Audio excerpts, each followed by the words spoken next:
Hey everyone, tonight we step into a forest that swallowed men whole long before the battle was over. Foxholes became frozen coffins, boots turned to blocks of ice, and soldiers clutched each other not out of friendship, but just to keep breathing till dawn. You won't hear of triumphal marches or polished speeches here, only spam cans frozen solid, rifles that cracked in the cold, and men who pissed in tin cans just to feel warmth against their chest. This isn't about strategies or generals moving armies on maps. It's about privates who leaned on the bodies of the dead to block the wind. About toes that blackened and fell off before the bullets ever hit. About nights so long and merciless that sleep itself felt like suicide. If raw stories of survival and the brutal cost of war keep you watching, then hit like and subscribe. And in the comments, tell me, where are you tuning in from? And what's the coldest night you've ever endured? Now, steel yourself and follow me into the Ardennes, where the Battle of the Bulge turned winter into a weapon. And American soldiers learned that sometimes the cold kills faster than the enemy. You find yourself standing on the edge of a vast, silent forest, its ancient trees draped in a shroud of white. It is December of 1944, and this is the Ardennes, a name whispered now with a chilling reverence. The air bites with an intensity you've never known, a harsh, relentless sting that penetrates even the thickest wool, reaching for your very bones. You breathe out, and your breath hangs like a fragile ghost in the air, dissipating slowly into the pervasive cold. The vast, snow-covered landscape stretches before you, an endless labyrinth of frosted pines and deep, unforgiving drifts. The silence here is profound, broken only by the mournful sigh of the wind through the branches, a sound that seems to carry a premonition of untold hardships. Imagine the crushing weight of that sudden, brutal awakening. The American troops, caught off guard, stumbled into what would become the largest winter battle in their nation's history. They arrived, many of them, ill-equipped for such an onslaught, their thin coats offering meager protection against the unforgiving elements. Their boots, wet from the melting snow of earlier days, now began to stiffen, becoming rigid prisons around their feet. You can almost feel the chills seeping into your own souls. The slow, insidious numbness that begins in the extremities and creeps inward. As the first few nights descended, a terrifying realization dawned on every soldier. The loudest explosions, the sharpest crack of a sniper's rifle. These were not the deadliest enemies. No, it was the cold itself.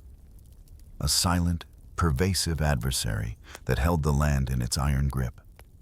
Temperatures plummeted, often dropping to a bone-aching 4 degrees Fahrenheit, turning the very air into a weapon. You feel it now. The way the cold seems to pull the warmth from your body with an invisible, relentless force. It was in these early, shocking hours that the true horror revealed itself. You might hear the story, recounted in hushed, trembling tones, of men found frozen where they sat, their rifles still clutched in hands as stiff as wood, their eyes, perhaps, still fixed on a distant, unseen threat, their last breath suspended in the frigid air. Sleep, the very necessity of life, transformed into a terrifying gamble with death. To close your eyes, to surrender to exhaustion, meant risking an eternal slumber. The world around you becomes a stark, monochrome canvas, where every breath is a struggle, and every moment is a quiet battle against the encroaching stillness. The forest, once a place of refuge, now stands as a monument to nature's cruel indifference. its frozen embrace a grim promise of what lies ahead. As the days blurred into an indistinguishable succession of relentless cold, you begin to understand the true value of warmth, a commodity rarer than even ammunition. The bitter truth was that blankets, simple woven squares meant for comfort and protection, were almost non-existent for many units. Imagine the profound despair of staring into the endless, star-dusted night, knowing there is no soft wool to draw around you, no insulating layer to ward off the icy grasp of the air. You try to conjure a memory of a warm bed, of soft sheets, but the image feels distant, almost mythical, swallowed by the crushing reality of the present. So, you learn to adapt, to improvise. The idea of sleeping stretched out, inviting the cold to envelop your entire body, becomes unthinkable. Instead, you find yourself seeking the partial shelter of a tree trunk, leaning against its rough, frozen bark, hoping the slight barrier might deflect some of the wind's cutting edge. Even this meager posture offers only a temporary respite, a fleeting illusion of safety. The chill penetrates, slow and insistent, turning your back to a sheet of ice, your limbs to lead. You might share a single, thin poncho, not designed for sleeping. With 2 or even 3 other soldiers, you huddle together, a tangled mass of shivering bodies, each desperately trying to draw the faintest wisp of heat from the next.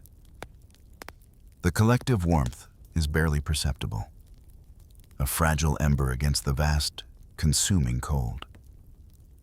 But it is all you have.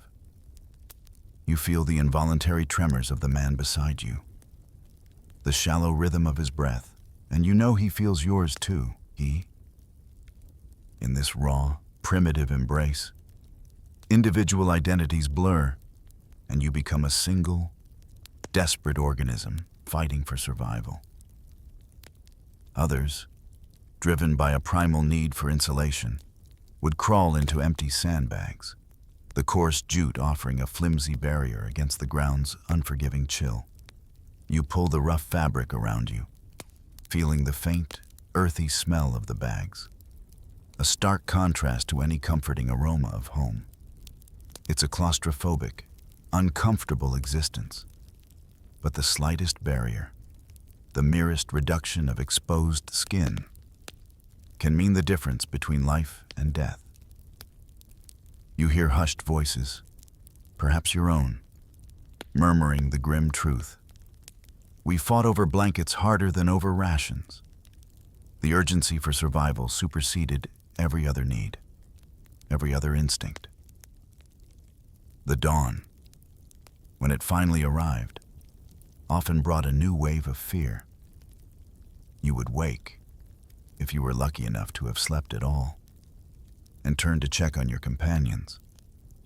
There were times, far too many times, when a comrade would not stir. You reach out a tentative hand, touch a frozen cheek, and know, with a sickening certainty, that they had simply slipped away, their bodies stiff and cold, transformed into silent statues by the merciless winter. These forest foxholes, hastily dug and cruelly exposed, became improvised graveyards, each frozen form a stark reminder of the invisible enemy that stalked the nights. The quiet tragedy of these moments, the silent, profound grief, settles upon you like another layer of snow, heavy and cold. With official supplies, a distant dream, and the cold, an immediate, crushing reality, you learn to become an alchemist of warmth, finding insulation in the most improbable of places.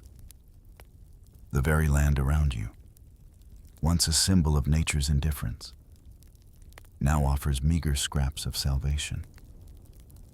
Your eyes scan the landscape, not for enemy movements, but for anything that might offer a barrier against the freezing ground. You scour abandoned barns. If you are lucky enough to stumble upon one that hasn't been completely plundered, for straw or hay, you scrape together piles of dry leaves, fragile and brittle, but each one a tiny pocket of air, a fragment of insulation. You stuff these natural offerings into your foxhole, creating a thin, rustling mattress beneath you. The faint, earthy smell of the straw or the dry, decaying leaves fills the cramped space, a scent that is both a comfort and a grim reminder of your desperate circumstances. You feel the rough textures beneath your fatigues, the faint rustle as you shift, a small testament to your ingenuity. Empty sandbags, those ubiquitous symbols of trench warfare, take on a new purpose. You fill them with whatever you can find: trash, discarded rags, even lumps of frozen mud, anything that might create a buffer between your body and the unyielding earth. These improvised mattresses are far from comfortable, but they offer that vital, precious layer of separation, a sliver of hope in the otherwise overwhelming cold. You feel the lumpy, uneven surface beneath you, a constant, nagging reminder of your desperate efforts. You find yourself stuffing your uniform with anything that might trap a layer of air and offer insulation. Newspapers, if you can find them, are torn into strips and layered against your skin. Potato peels, scavenged from meager rations, become an unexpected, though strangely comforting, barrier. Even dried grass, brittle and prickly, finds its way into your clothes. You feel the awkward bulges, the rustling as you move, a constant physical manifestation of your struggle. The sensation is alien, uncomfortable, but you accept it, knowing that every small layer, every trapped pocket of air, is a victory against the frost's relentless assault. Then there are the truly grotesque, yet undeniably life-saving hacks. You hear the stories, you see the actions, and soon enough, you participate. Men clutching pea-filled cans against their chests, the fleeting warmth of their own waste offering a temporary, desperate solace. It's a shocking image, a stark illustration of human desperation. Yet in that moment, dignity is a forgotten luxury. You feel the faint, temporary warmth radiating from the metal, a small, private battle won against the cold. The dark humor that often accompanies such grim realities bubbles to the surface. "My canteen was warmer filled with piss than water," a voice might quip, eliciting a grim, weary chuckle from the huddled group. These are the secrets of the frozen hell. The small, desperate victories that allowed men to endure another night, pushing the boundaries of what it means to survive in the most unforgiving of conditions. The ingenuity is born of pure, unadulterated desperation, a testament to the human will to cling to life, even when everything seems determined to tear it away. As the biting winds whipped through the skeletal trees and snow continued to fall in relentless sheets, a new strategy emerged from the depths of desperation: the snow foxhole. You learn to embrace the snow, not just as an enemy, but as a reluctant ally. Your standard foxhole, a mere depression in the earth, offers little protection from the elements, leaving you exposed to the chilling breath of the wind and the constant descent of flakes. So, you begin to build. You and your comrades, with numb fingers and aching muscles, excavate a deeper, wider burrow into the snow. Then, with careful, laborious effort, you construct a roof, often using fallen branches or even scavenged corrugated metal. then piling thick layers of snow over the top. This dome-like structure, reminiscent of an igloo, promises a measure of shelter, a small sanctuary from the ceaseless wind. You feel the oppressive weight of the snow above you, a heavy blanket that seals you in, but also keeps the cruelest gusts at bay. The muffled sounds of the outside world, the distant crack of gunfire, the whisper of the wind, become strangely muted, as if heard through a thick pane of frosted glass. Inside these cramped, makeshift dwellings, 2 or 3 men would squeeze together, their bodies a tightly packed puzzle. You press close to your companions, the precious body heat radiating from each of you, combining to create a minuscule pocket of warmth. You can feel the rise and fall of their chests, hear the shallow rasp of their breath, a constant, comforting rhythm in the suffocating darkness. The shared misery, in a strange way, becomes a bond, a silent pact of survival. The air quickly grows stale, heavy with the scent of damp wool, fear, and human exertion. Some, driven by a desperate longing for light and a touch more warmth, would risk lighting a candle within their snow igloo. The tiny flame would flicker, casting dancing shadows on the icy walls. A mesmerizing, almost hypnotic sight.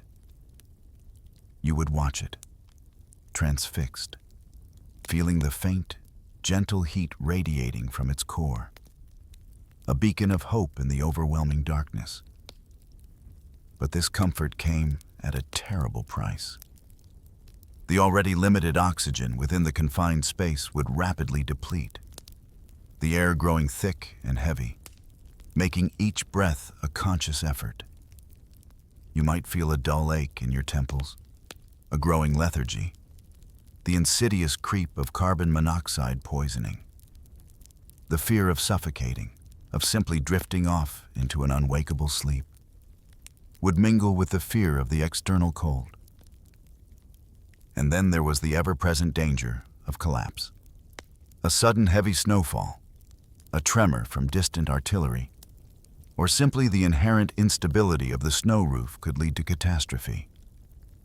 You might hear a creaking groan, a sudden crack, and then the crushing weight of tons of snow descending upon you. You imagine the terror of being buried alive, the cold, heavy darkness pressing in, the desperate struggle for breath in a freezing tomb. Many squads were indeed lost this way, swallowed by their own desperate shelters. These snow foxholes, born of necessity, were grimly nicknamed igloos of death. Yet, for all their dangers, for all the fear and discomfort they imposed, they were still preferred. They offered a chance, however slim, of seeing another dawn, a chance that lying exposed on the frozen ground simply did not. The choice was stark, brutal, and made in the deepest shadows of winter's grip. You are in a place where the lines between life and death have blurred, where the grim necessities of survival override all notions of reverence or sentimentality. In the Ardennes, under the ceaseless onslaught of winter, even the dead find a final, haunting purpose. You hear the stories, you see the chilling reality, and slowly, your own perception shifts. The frozen bodies of comrades, or sometimes, even more starkly, the bodies of the enemy, become inanimate objects, raw materials in the desperate fight against the cold. Imagine the stark tableau: a soldier, slumped against a tree, eyes wide and unseeing, now stiff as stone. You observe as others, with heavy hearts and numb hands, carefully, almost reverently, maneuver the frozen form, not for burial, not for transport, but for immediate, desperate need. These bodies, solid and unyielding, are positioned as windbreaks, a silent, chilling barrier against the ceaseless, biting gusts. You see them, standing or propped, their faces often obscured by snow, their forms a silent testament to the winter's power. You might even find yourself in such a position. You remember the words of a veteran, recounted in a quiet, haunted voice. I slept leaning against a frozen man. The weight of those words, the stark imagery, sears itself into your mind. You close your eyes, and perhaps, for a moment, you feel the unyielding cold radiating from the motionless form beside you. An eerie, silent companion. There is no disrespect intended, no malice, only a profound, primal need for warmth and shelter. The morbid necessity of it all, the sheer, crushing reality, forces you to confront the deepest, darkest aspects of humanity's struggle. The battlefield itself transforms into an open-air morgue. The fallen preserved in the relentless cold, their final moments etched into the landscape. You walk among them, a ghostly procession, each frozen form a stark reminder of the fragile boundary between living and dying. These haunting images, once witnessed, become indelible, seared into the very fabric of your memory. They are images you will carry for the rest of your life. Silent testimonials to a winter hell that textbooks and official histories often fail to fully capture. This is a chilling reality, a truth too raw for polite conversation, too brutal for easy comprehension. It is a testament to the extreme conditions endured, where the natural instincts of humanity are twisted by the sheer force of circumstance. The dignity of death, the quiet repose, is superseded by the immediate, desperate needs of the living. You bear witness to this transformation, this brutal adaptation, and you understand that in the frozen grip of the Ardennes, survival stripped away all but the most basic, most primal instincts, leaving only the stark, undeniable truth of life's precarious hold. The cold, in its absolute power, turned men into furniture, a stark, silent memorial to a brutal, unforgiving war. In this frozen realm, the primal allure of fire, its dancing warmth and comforting glow, becomes a tantalizing, almost unbearable craving. Yet, to light an open flame, to allow a beacon of light and heat to pierce the consuming darkness, is an act of suicidal folly.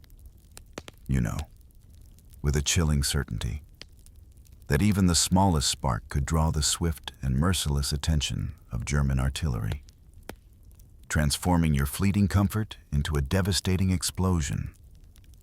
So, the longing for fire becomes a silent, internal ache, a constant battle between desire and stark, brutal reality. Still, the desperate need for warmth cannot be entirely suppressed. You and your companions resort to clandestine methods, whispered secrets of survival. You learn to dig pit fires, small, shallow depressions carefully concealed beneath layers of snow or thick foliage. The objective is not to produce a roaring blaze, but a smoldering, almost smokeless heat source. You scrounge for fuel-damp wood, its moisture producing more smoke than flame, or soft, dark peat, dug from beneath the snow, burning with a low, sullen glow. Sometimes, if you're lucky, you find bundles of dry straw, which you feed into the pit with painstaking care, hoping for a flicker of heat without a telltale plume of smoke. You inhale the faint, acrid scent of damp wood smoke, a fragile comfort, knowing it must be contained. In the deepest depths of desperation, you witness, and perhaps participate in, even more extreme measures. You see men burning dried dung, its revolting odor a small price to pay for the slight, precious warmth it provides. The smell is stomach-churning, a constant reminder of the degradation of your circumstances. Yet the tiny, almost imperceptible heat it offers is a testament to the depths of human resourcefulness. You hold your breath, enduring the stench, for the sake of feeling a faint rise in temperature. Beyond these hidden flames, you discover other ingenious ways to harness and hoard warmth. Rocks, heated carefully over a pit fire, become small, temporary survival tools. You wrap them in cloth, or even tuck them directly into your coats, feeling the wonderful, slow release of heat against your shivering body. This warmth, however fleeting, becomes a lifeline, a moment of precious respite against the insidious cold. You might even use it to thaw a frozen ration, a small victory against the elements. Even the simplest comforts, the most basic sustenance, are transformed by the relentless cold. Spam rations, those ubiquitous squares of processed meat, freeze solid, becoming bricks of impossible-to-eat matter. You try to bite into them, but your teeth simply slide off the rock-hard surface. Coffee, a once comforting ritual, turns into an icy slush, its warmth stolen before it can even reach your lips. You might hear a weary voice utter the grim jest. Even coffee betrayed us. And a shared, hollow laugh echoes through the silent, frozen landscape. The struggle for fire, the desperate measures, and the freezing of even the most basic provisions, all paint a stark picture of a winter that tested not just the body, but the very spirit. The elusive flame, perpetually sought but rarely found, became a symbol of the war's bitter, uncompromising grip. The biting cold, a relentless artist of destruction, began its work not just on your morale, but on your very extremities.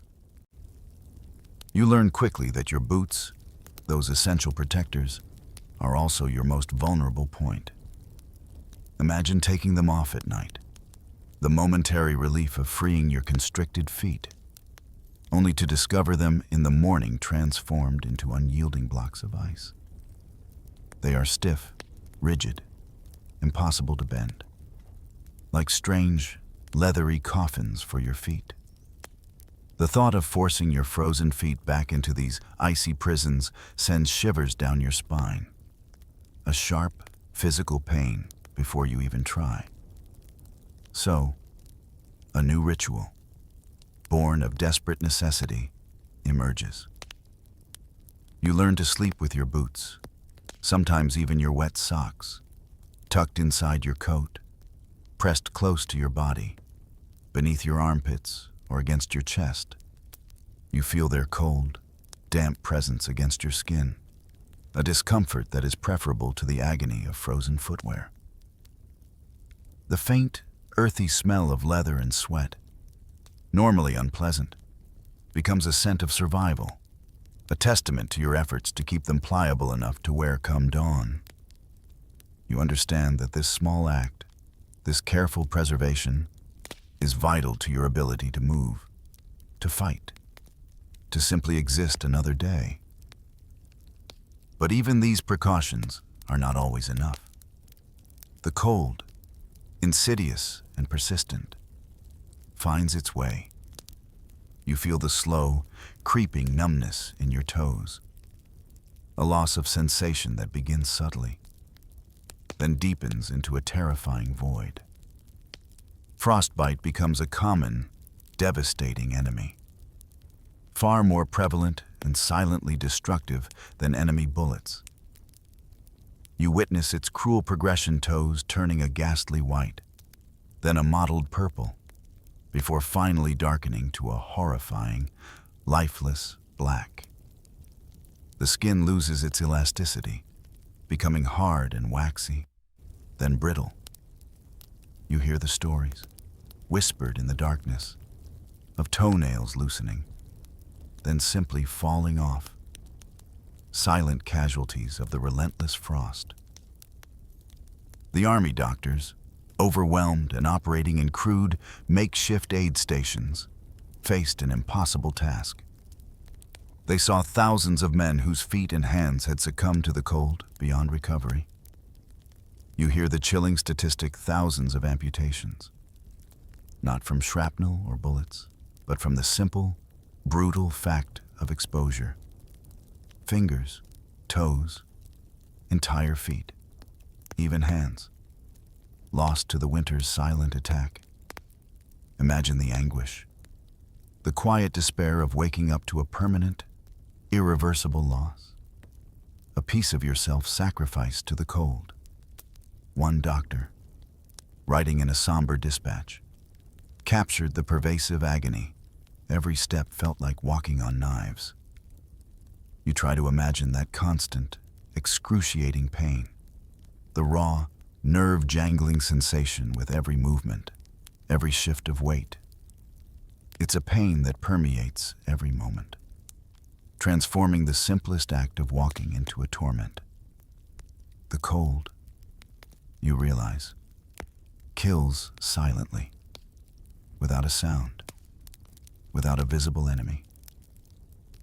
It strips men of their mobility, their ability to fight, and ultimately, their very lives, with a chilling efficiency that bullets cannot match. The experience leaves indelible scars, both visible and hidden, a lasting testament to the merciless power of a winter that turned flesh to stone.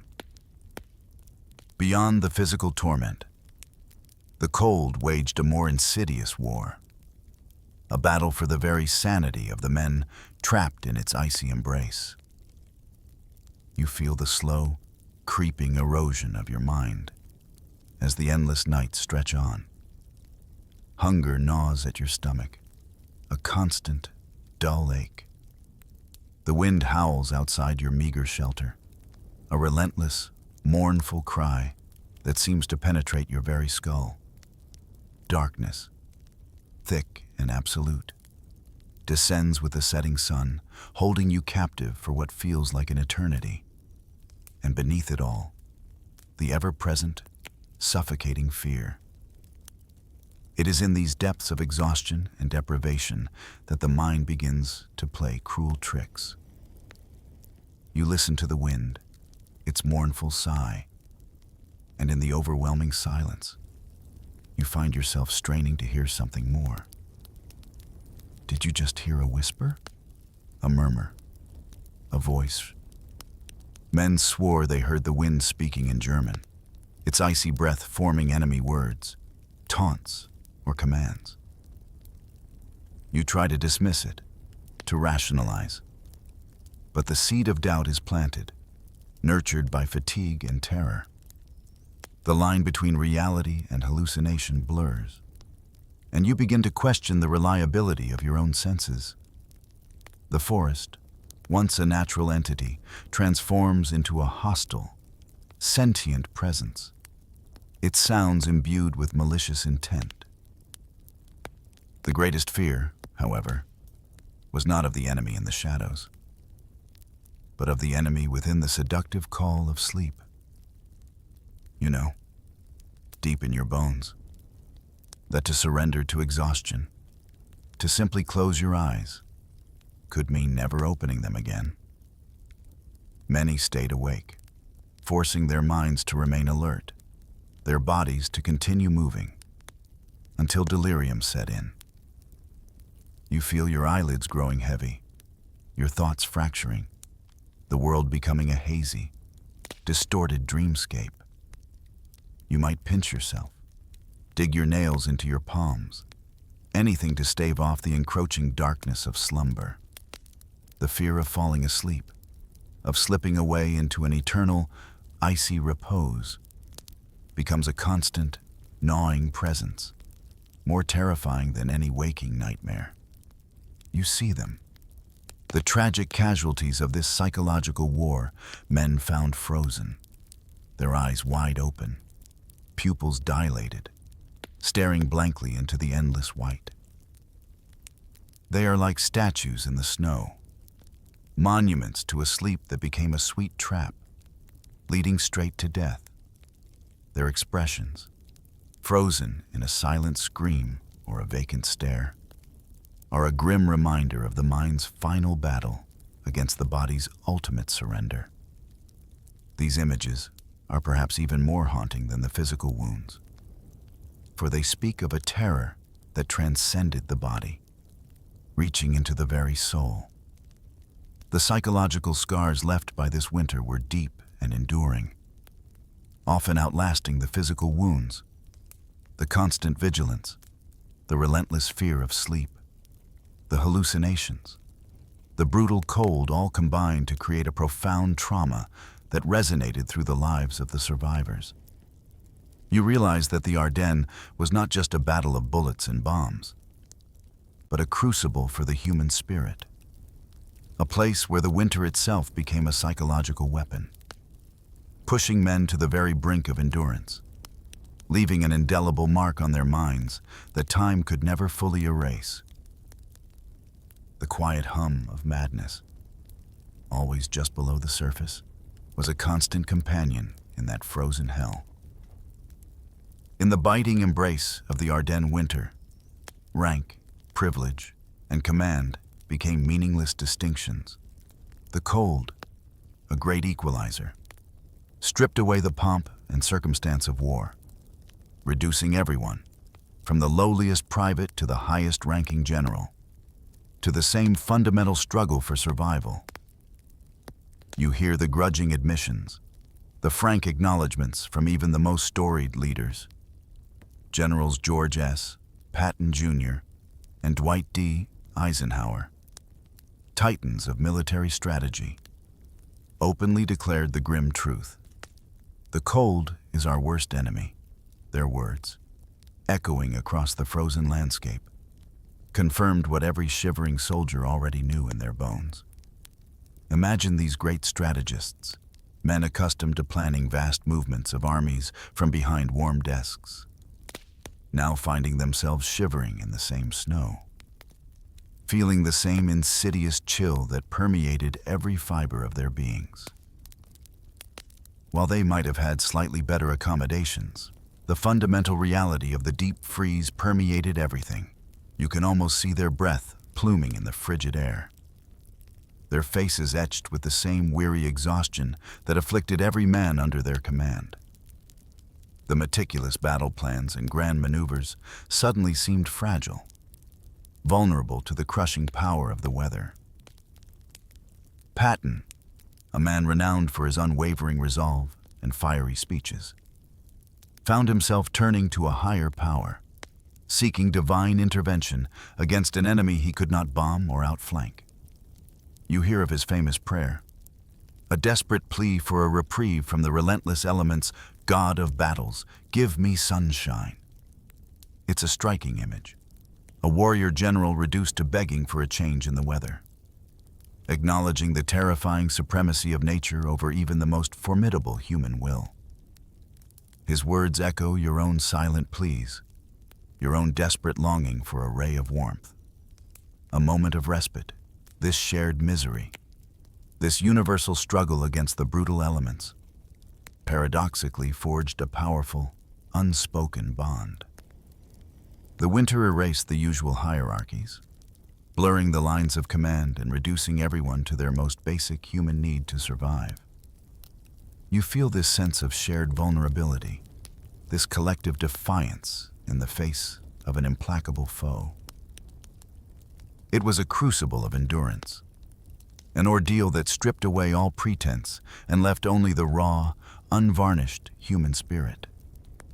Yet, rather than breaking morale entirely, this shared suffering had an unexpected effect.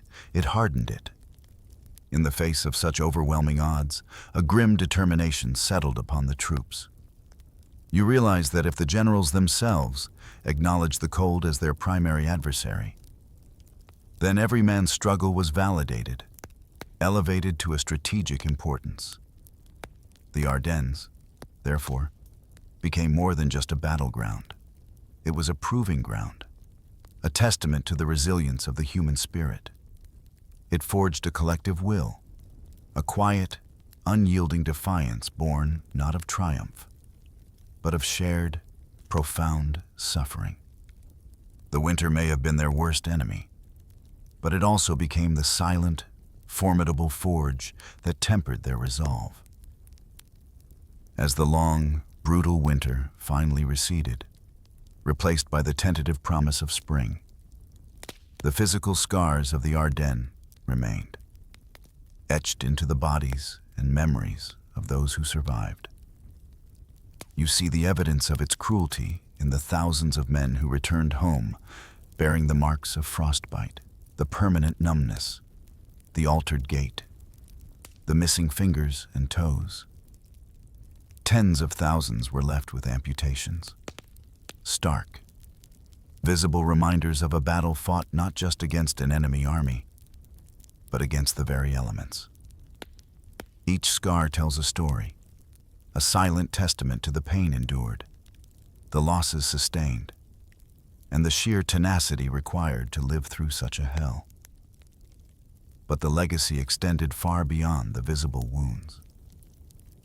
The memories of sleeping on frozen ground, of the incessant cold, of the desperation and fear, haunted the veterans for the rest of their lives. You hear their hushed recollections, the faraway look in their eyes as they describe the sounds, the smells, the bone-aching chill that seemed to never truly leave them. The quiet nights, the bitter mornings, the comrades who simply stopped breathing these images and sensations became an indelible part of their being, a shadow that stretched across their years.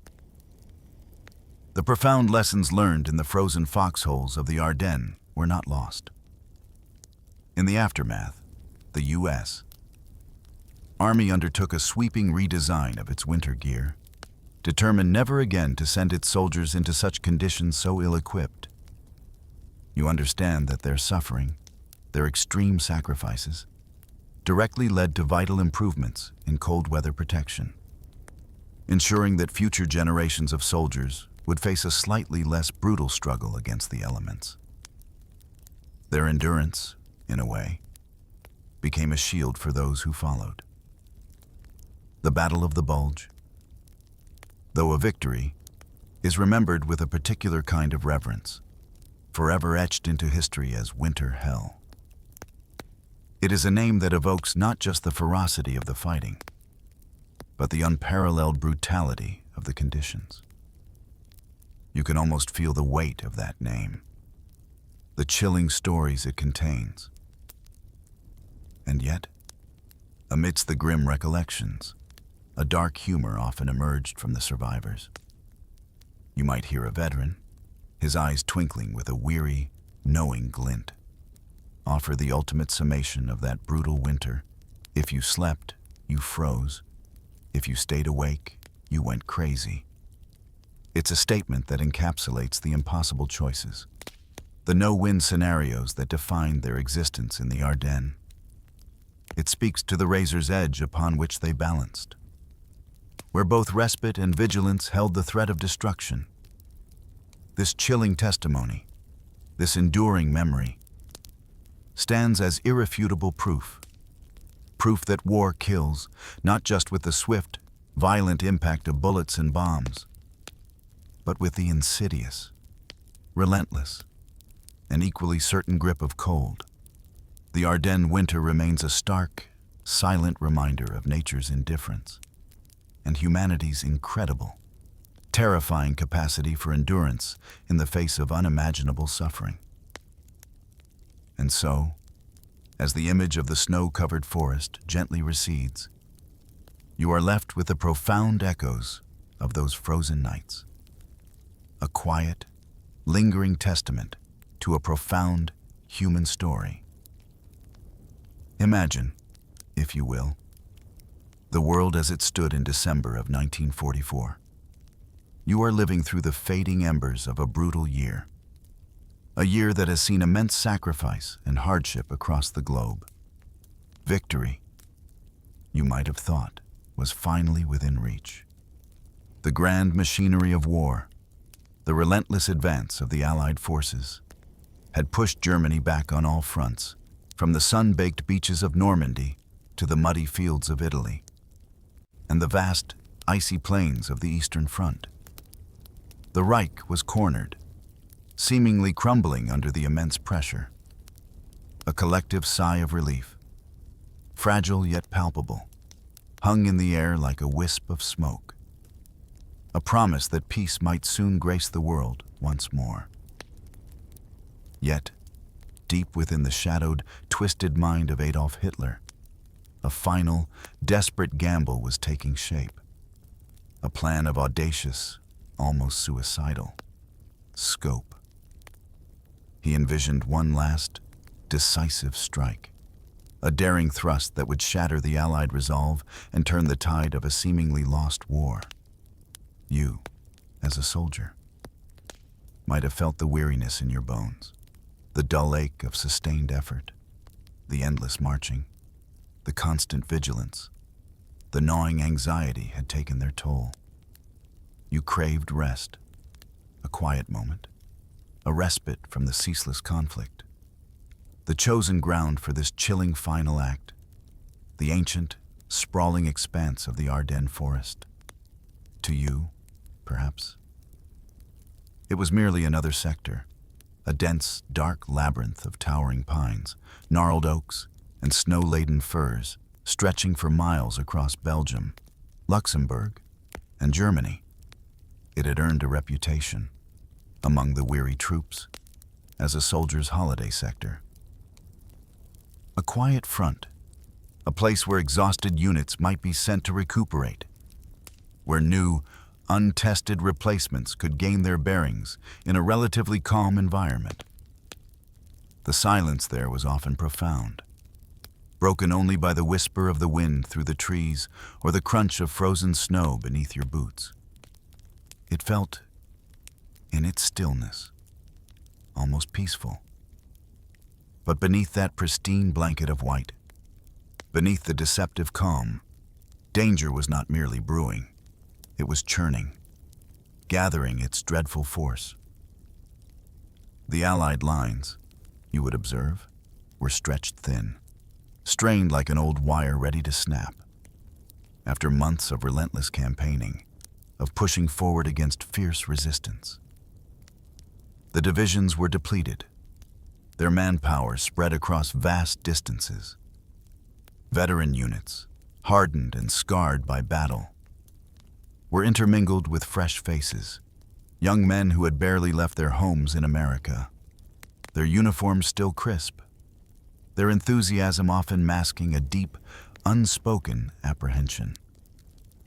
You might have seen their eyes, wide with a mixture of fear and wonder, as they gazed upon the snow-covered landscape, unaware of the lurking menace. They were, in many ways, lambs to the slaughter, unknowingly placed directly in the path of a storm. Whispers, like the dry rustle of leaves in a winter wind, began to circulate through the ranks. Rumors of massive German armor regrouping, of panzer divisions massing for an offensive, but these were often dismissed, brushed aside as mere enemy bluster or the nervous chatter of new recruits. After all, the Germans were on the run, weren't they? How could they possibly mount such a colossal attack?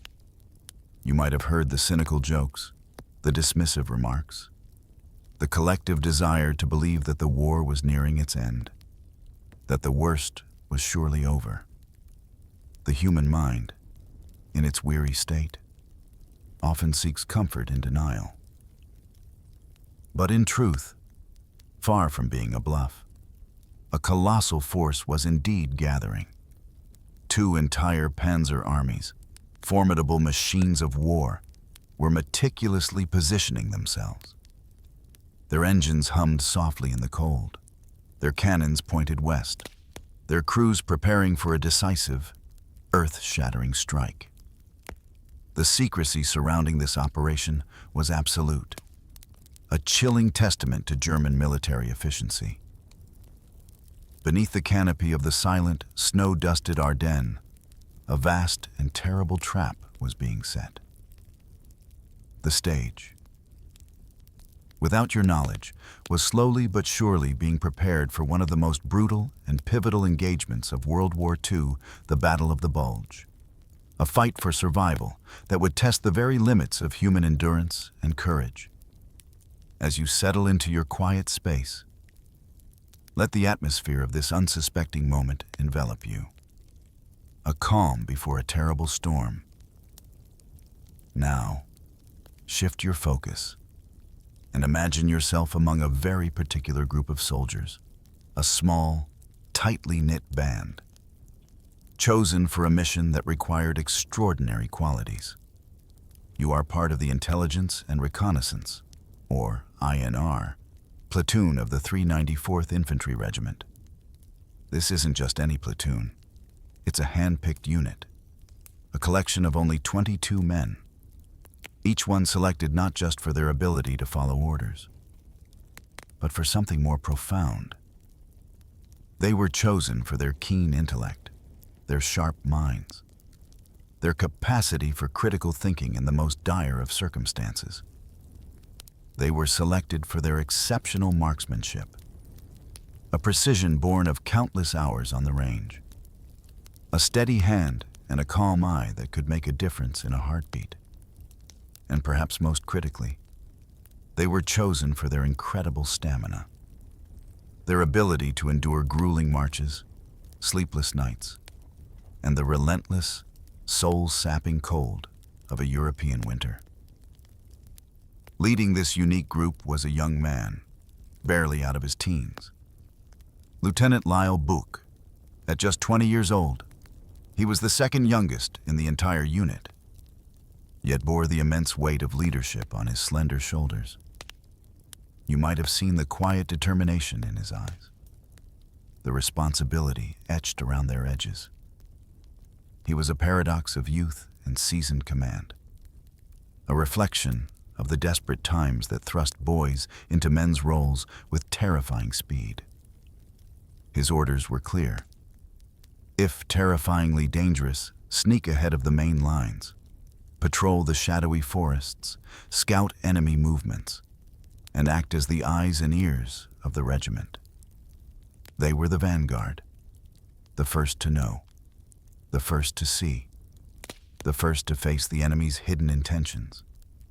Their intelligence, their observations, could mean the difference between victory and catastrophic defeat for thousands of their comrades. Life for these men, and for you, if you were among them, was perpetually rough. You existed on the fringes, always exposed, always vulnerable. The frozen ground was your bed, the snow-laden trees your only ceiling. There were endless watches, long hours spent in the bitter cold, your senses hyper-alert, straining to catch any sound, any movement in the dark. Your nerves were perpetually taut, stretched to their breaking point. Every rustle of leaves, every distant crackle, every whisper of the wind could be the harbinger of disaster. The cold seeped into your bones, a constant companion that gnawed at your strength. You learned to live with the discomfort, to push past the shivers, to find a sliver of warmth in a shared cigarette or a hot, if thin, cup of coffee. As December deepened, bringing with it shorter days and even colder nights, the platoon received their new orders. They were to take up defensive positions near a small, unassuming village known as Lanzerath. This wasn't a choice. It was a destiny. They were moving into the very path of the storm, a storm they knew nothing of, but whose ominous presence they would soon feel with chilling clarity. You would have felt the subtle shift in the air, the deepening quiet, the tightening of the invisible band of tension around your chest, as you prepared for whatever the silent, snow-covered forest might reveal. Now, picture yourself arriving at your assigned position, the ridge overlooking the small village of Lanzerath. As you cast your gaze across the landscape, you immediately grasp its critical importance. This ridge, a natural elevation rising from the surrounding terrain, offers a panoramic view of the winding road below, a vital artery for German armor should an attack materialize. The strategic significance would have been immediately apparent. A key choke point, a place where even a small force could potentially disrupt a much larger enemy movement. Your positions were hastily established, making use of what little time and resources were available. You would have found old foxholes, remnants of previous skirmishes, which you then worked to improve. Logs, heavy and stiff with frost, were dragged and stacked, forming protective barriers. Snow, abundant and insulating, was piled high, packed into walls, reinforcing your dugouts against the biting wind and potential enemy fire. Each foxhole became a tiny, temporary sanctuary, a cold, cramped haven where 2 or 3 men would huddle together, sharing their meager warmth. These positions were strung out across approximately 450 yards, a relatively long and vulnerable line for just 22 men, requiring constant vigilance and courage. To further bolster your defenses, you would have spent painstaking hours stringing barbed wire fences. The sharp metallic strands, glistening with frost, lay in wait, designed to slow any infantry rush, to entangle and delay the enemy, creating precious seconds for your rifles to find their marks. You would have worked with numb fingers, the biting cold perhaps dropping into the low teens or even single digits Fahrenheit, making every task a struggle.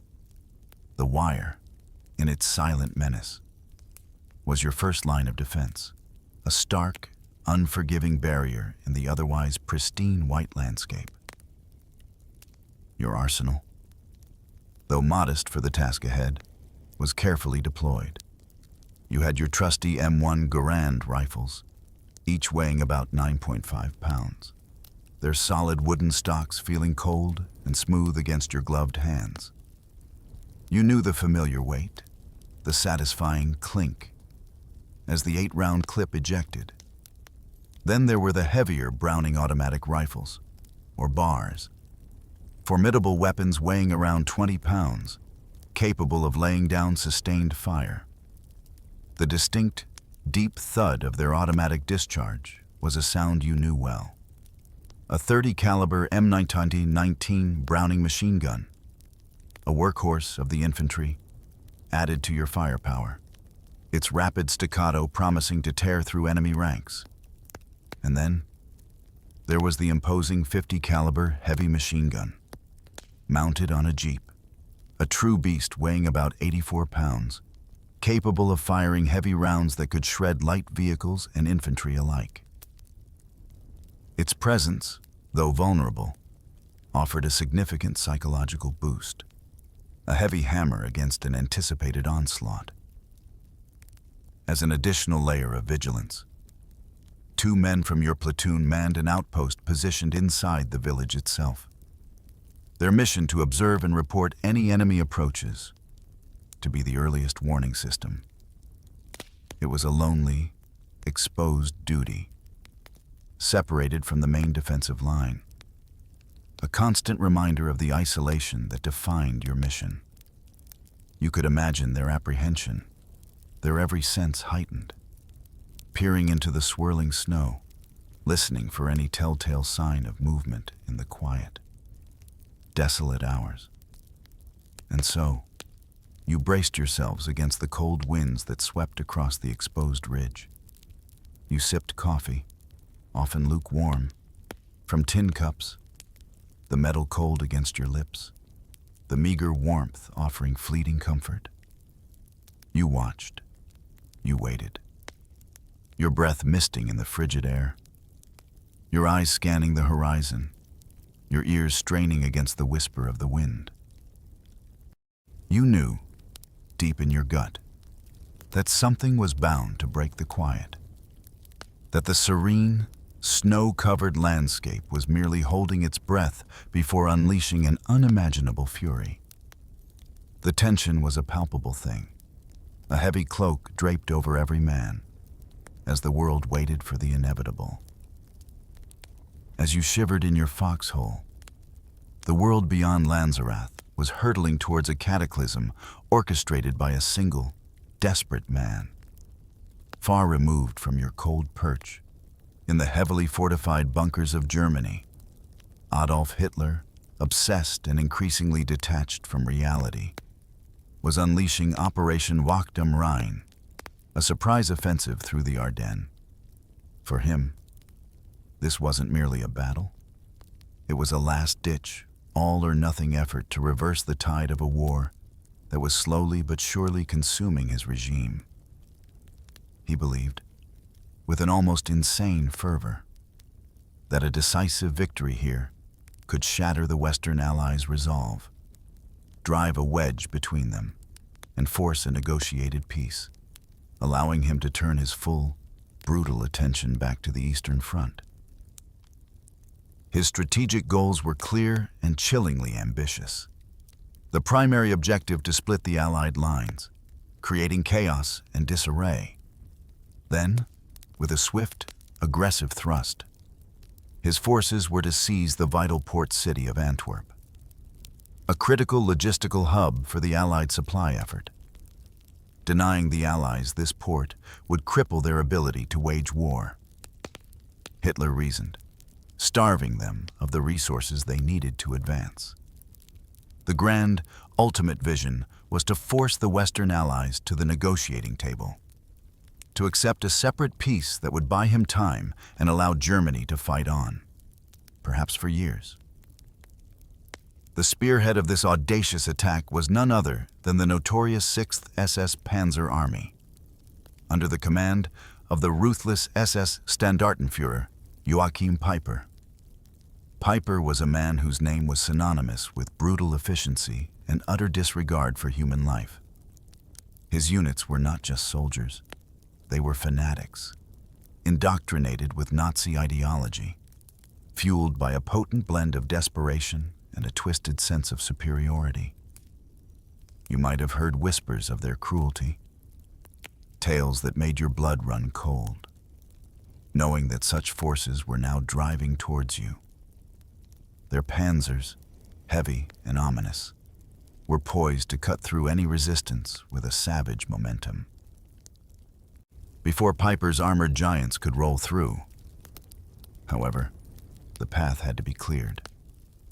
This fell to the advanced infantry units, the Fallschirmjäger, Germany's elite paratroopers, hardened veterans with an almost legendary reputation for tenacity and skill. These were men who had seen the worst of war, who fought with a grim determination born of their own deep-seated convictions and the sheer will to survive. Alongside them were the Volksgrenadier units, comprised of younger, often less experienced soldiers, some barely teenagers, but infused with a desperate, often fanatical, loyalty to the Third Reich. Their uniforms were often a patchwork, their equipment sometimes lacking, but their resolve, born of a collapsing homeland, was fierce. These were the men who would engage in the brutal, close-quarters fighting, clearing the way, village by village, forest by forest. And the small, unassuming village of Lanzerath, held by just 22 Americans, your platoon, lay directly in their path. For the Germans, this was to be a mere footnote in their grand offensive, a momentary obstacle to be swept aside with ease. A small village, perhaps a few scattered defenders. Certainly nothing that should hold up a massive, determined advance. They envisioned it as a simple sweep, perhaps just one morning's work, a minor skirmish before the real thrust into the heart of the Allied lines. The irony, the terrible, brutal irony, was that this tiny, isolated pocket of resistance would become a pivotal point, a place where their meticulous plans would encounter an unexpected, unyielding wall of American courage. The stage, unbeknownst to the Germans and to your weary platoon, was set for an epic, disproportionate clash, a struggle that would echo through the annals of history. The night of December 15th bled into the pre-dawn hours of December 16th.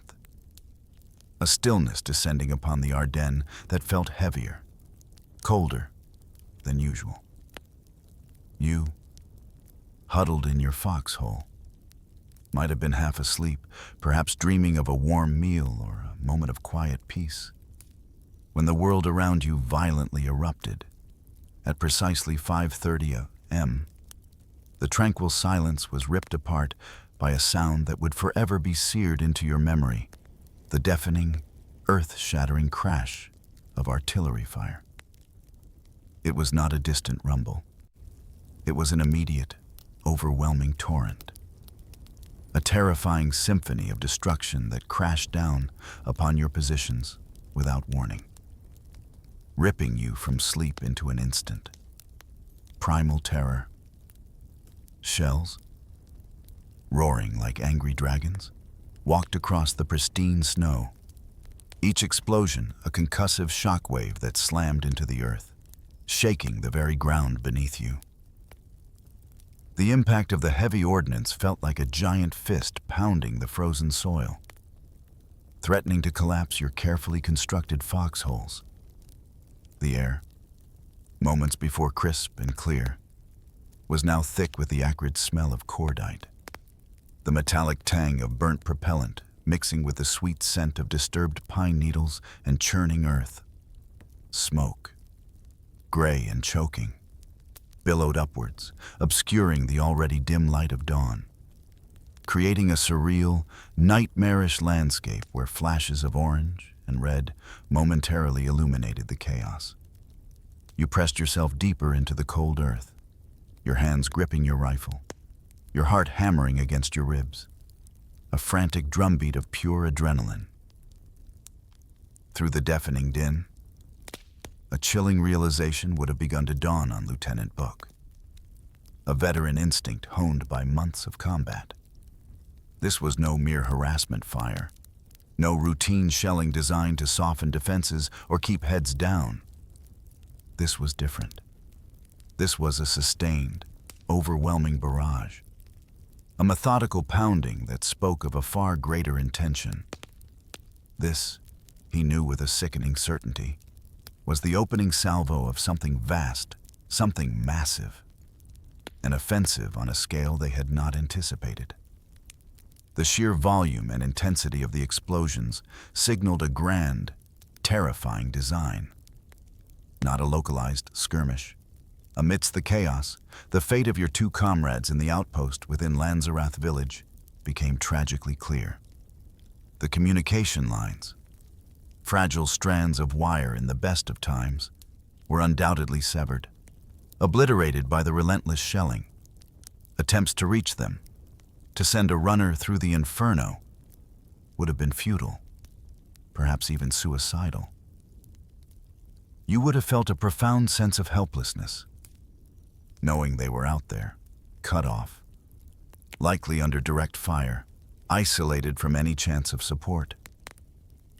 They were alone, and so, you quickly realized, were you? The enormity of the situation would have settled upon you like a crushing weight. 22 men, a tiny, isolated speck of resistance, now standing against what you instinctively knew were thousands, perhaps tens of thousands, of enemy soldiers. As the artillery continued its relentless pounding, tearing apart the silent forest, the profound truth of your isolation sunk in. Your cold hands, stiff and numb from the frigid air, tightened their grip on your rifle. the only tangible link to your duty, to your will to fight. Your breath hitched in your throat, a mixture of fear and defiance. The real battle, you understood with chilling clarity, had just begun. And with each deafening explosion, the quiet, unsuspecting world of yesterday faded into the brutal, terrifying reality of a new dawn. A dawn that promised only blood and fire. The relentless artillery barrage, after what felt like an eternity, finally began to lift. Though the ringing in your ears and the acrid smell of gunpowder lingered heavily in the frigid air, a strange, almost eerie silence descended, a terrifying calm after the storm. You peered through the dissipating smoke, your eyes strained, heart pounding. The world was still hazy, but slowly, the shapes of the snow-covered landscape began to reappear. Then, through the lingering haze, you saw them. At approximately 9:30 a.m., a chilling sight materialized along the road below the ridge. A column of German paratroopers, perhaps 500 strong, advanced with disciplined purpose. Their gray-green uniforms provided a stark contrast against the pristine white of the snow, creating a haunting, unforgettable image.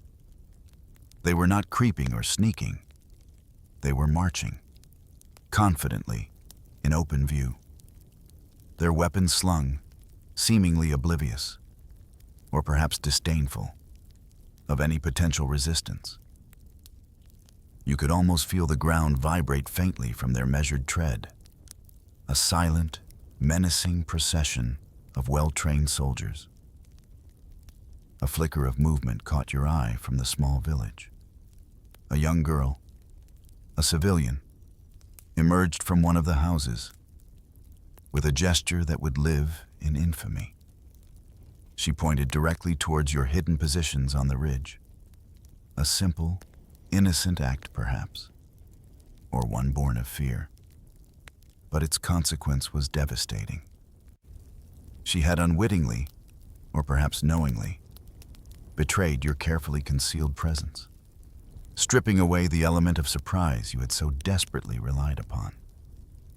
A cold knot of anger and despair would have tightened in your stomach, realizing that even the civilian population could pose a threat.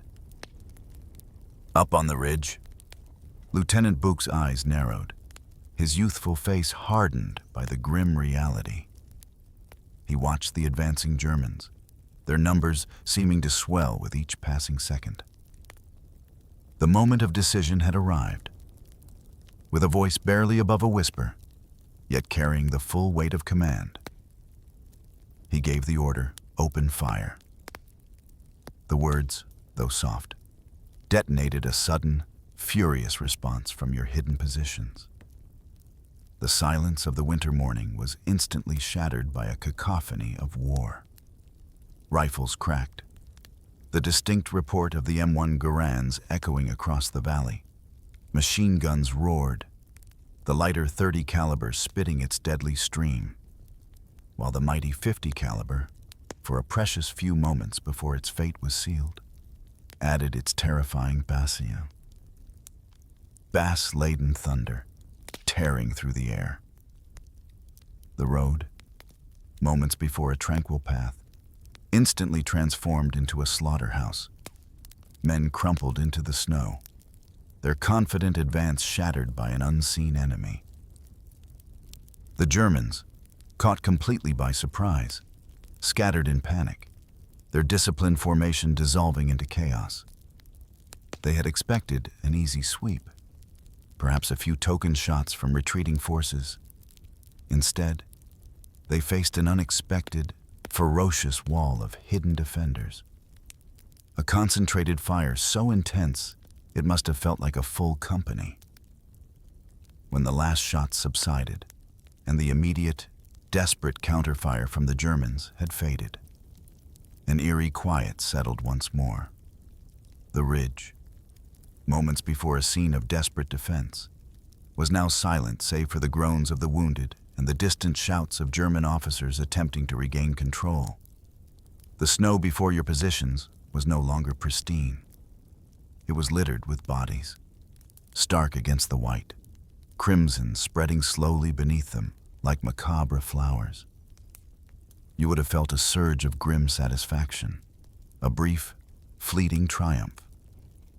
But it was quickly overshadowed by the chilling knowledge that this was merely the first wave. The day, you knew, was far, far from over.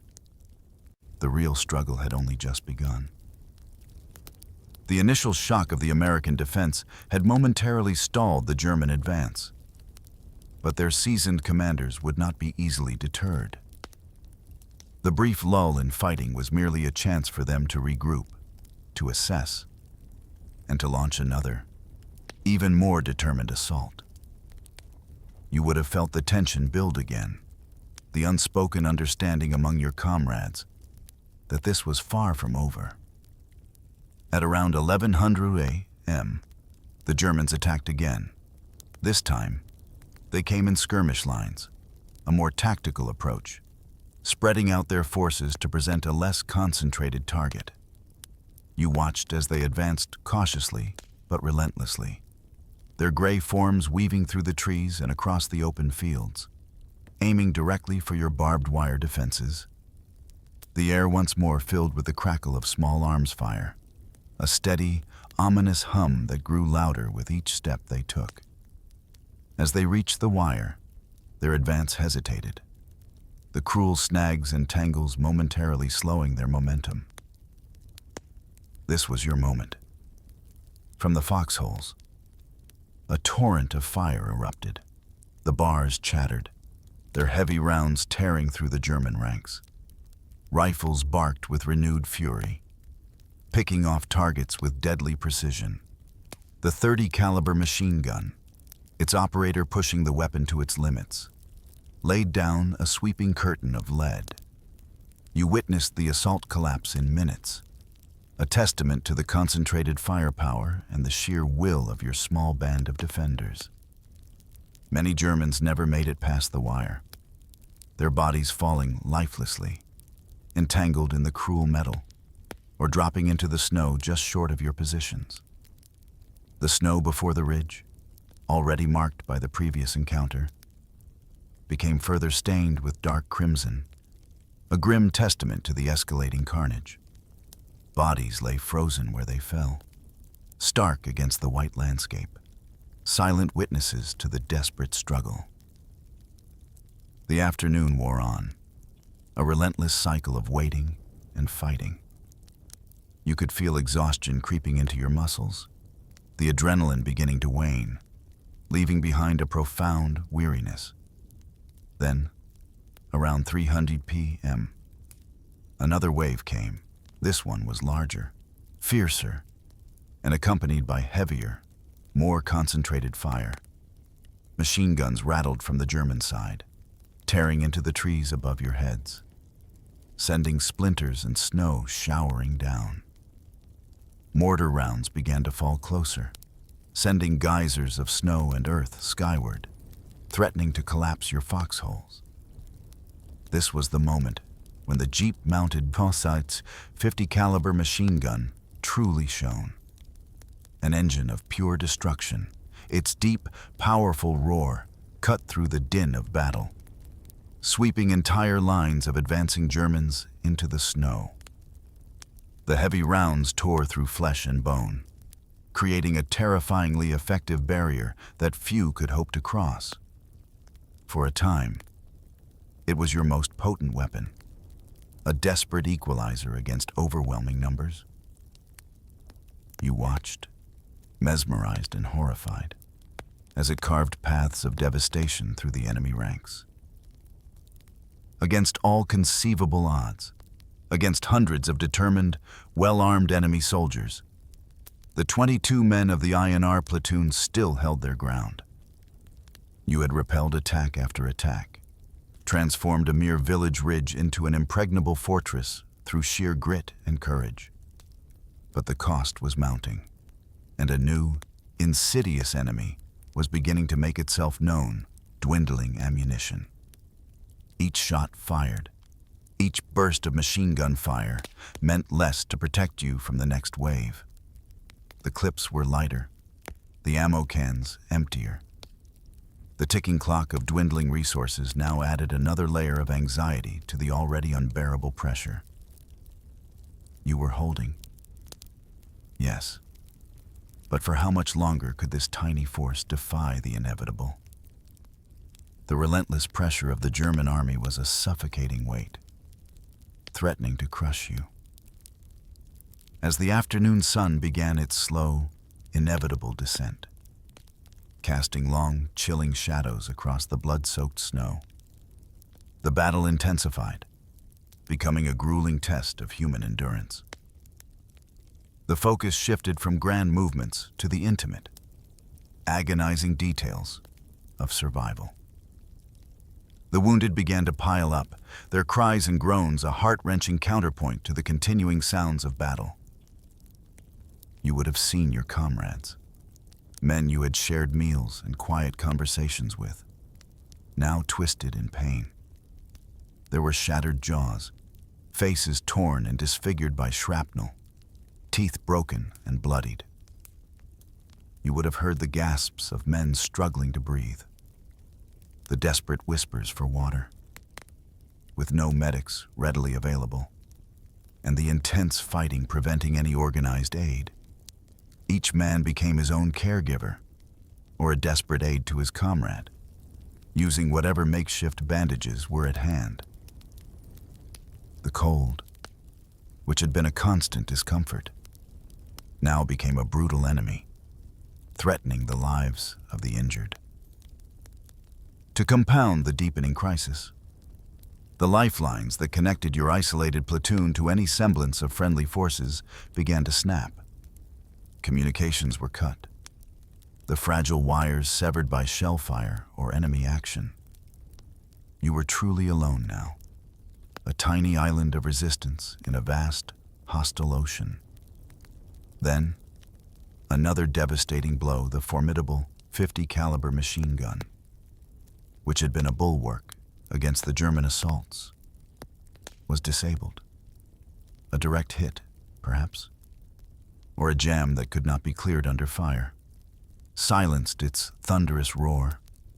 Its loss left a gaping hole in your defenses, a profound sense of vulnerability.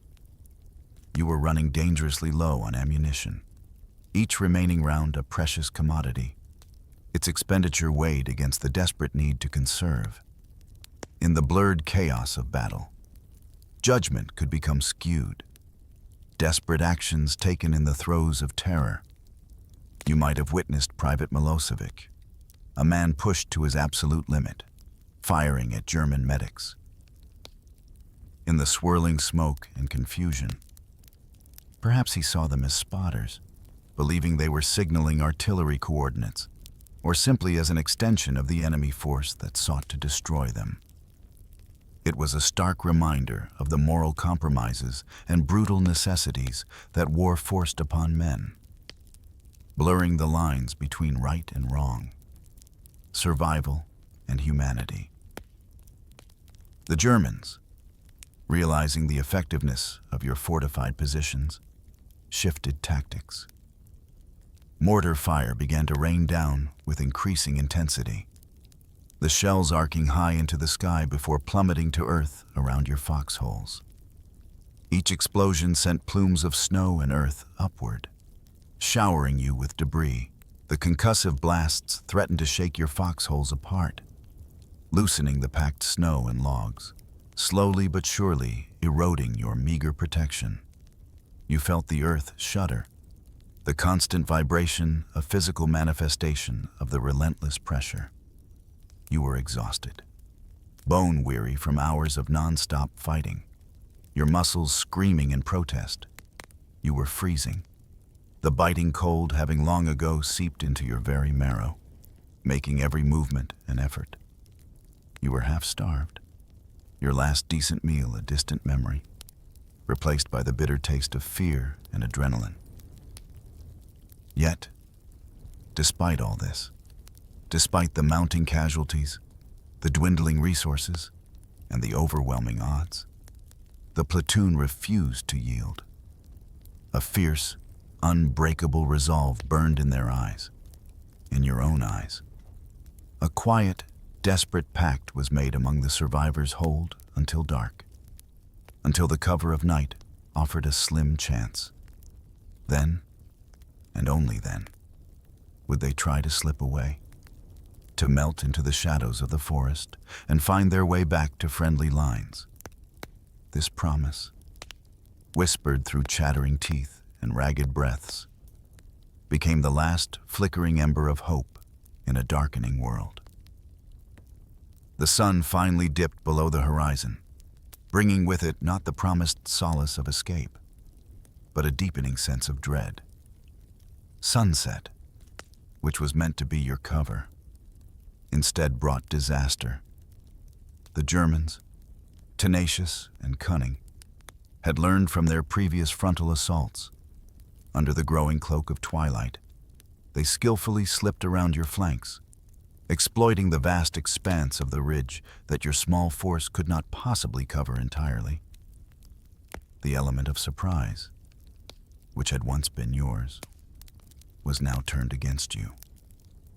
Suddenly, without warning, the ridge was overrun. The last vestiges of defense crumbled under a brutal, close-quarters assault. You would have heard the shouts, the guttural cries, the metallic clang of weapons on helmets, the sickening thud of hand-to-hand combat. Foxholes, once your sanctuaries, became claustrophobic death traps. The fighting was intimate, desperate, a chaotic struggle for survival in the fading light. There was no time for tactics, only raw instinct and the desperate will to fight until the very last breath. Amidst the maelstrom, Lieutenant Book himself, the young leader who had commanded with such stoicism and courage, was wounded. The searing pain of an injury would have momentarily disoriented him, and in that critical instant, he was overwhelmed, captured by the surging German forces. You would have witnessed the heartbreaking sight of your commander, battered but defiant, being taken. The last pockets of resistance were silenced, one by one. The battle for Lanzerath Ridge was over.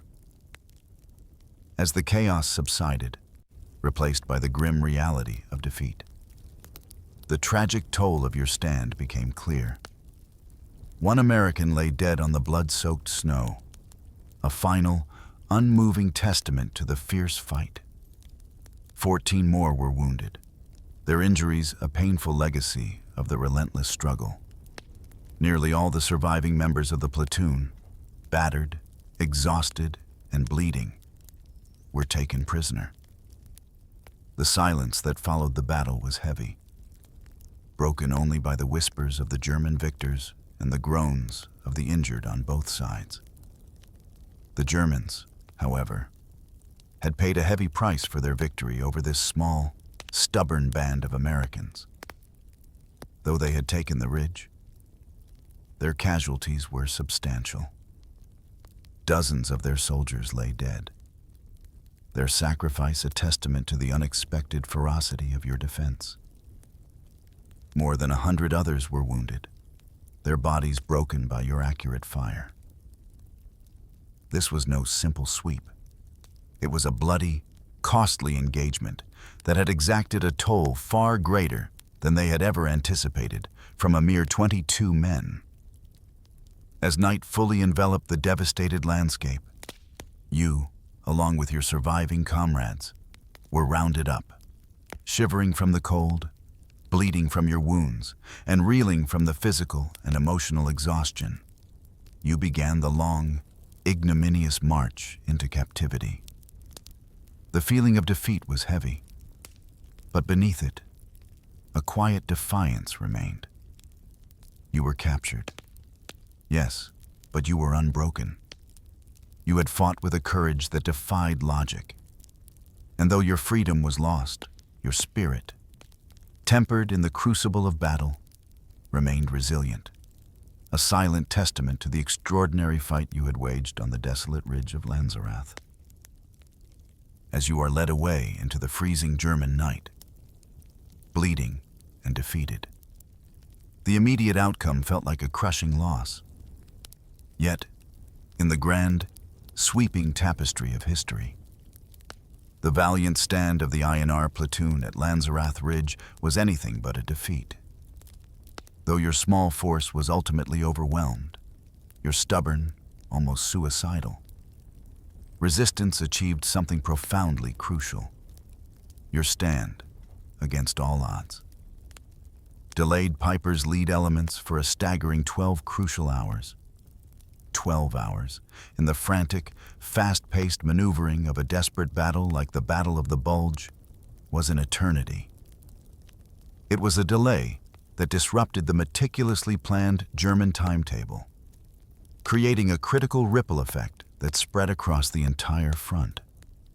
The Germans, in their frustration and the ferocity of the defense they encountered, genuinely believed they had faced a far larger American force, perhaps a full company, or even a battalion. They must have thought, to have held so tenaciously. This miscalculation, fueled by your courage, caused them to halt their main thrust, to pause and reevaluate, to commit more resources than anticipated to clear what they thought was a formidable barrier. Those precious hours allowed Allied commanders further back to react, to move reinforcements, to plug gaps, and to solidify their defenses against the much larger, more menacing German offensive. This stall, initiated by your fierce resistance, directly contributed to the overall failure of Hitler's last, desperate gamble in the West. The Bulge, which had aimed to shatter the Allied front, ultimately stalled, broke, and eventually receded, thanks in no small part to the unsung heroes of Lanzerath. For decades following the war, the extraordinary story of the INR platoon, like so many other acts of quiet heroism, faded into the background, buried beneath the overwhelming narratives of larger battles and more prominent figures. The courage of these 22 men remained largely unspoken, remembered only by the survivors and their closest kin. The silence of history often swallows the most profound tales, leaving them to languish in forgotten archives and hushed memories. It wasn't until 1981, nearly 4 decades after that brutal winter, that recognition finally came. The platoon, collectively, was awarded the Presidential Unit Citation, one of the highest military honors bestowed upon a unit for extraordinary heroism in action against an armed enemy. It was a long overdue acknowledgement of their incredible valor, a formal declaration that their sacrifice and defiance had indeed been pivotal. Their stand was posthumously recognized as the most decorated American platoon action of World War II for a single engagement. So, as we bring our tranquil journey to a close, reflect on this quiet legend. The story of Lanzerath Ridge reminds us that true heroism often emerges not from the grand, sweeping gestures, but from the unwavering spirit of a few, standing firm against overwhelming odds, in the bleakest of circumstances. Their courage, etched into the frozen soil of a forgotten ridge, continues to whisper its profound lesson through the annals of time. You may now gently drift into slumber, carrying with you the echo of their quiet strength, a comforting testament to the resilience of the human heart, even in the deepest winter of war.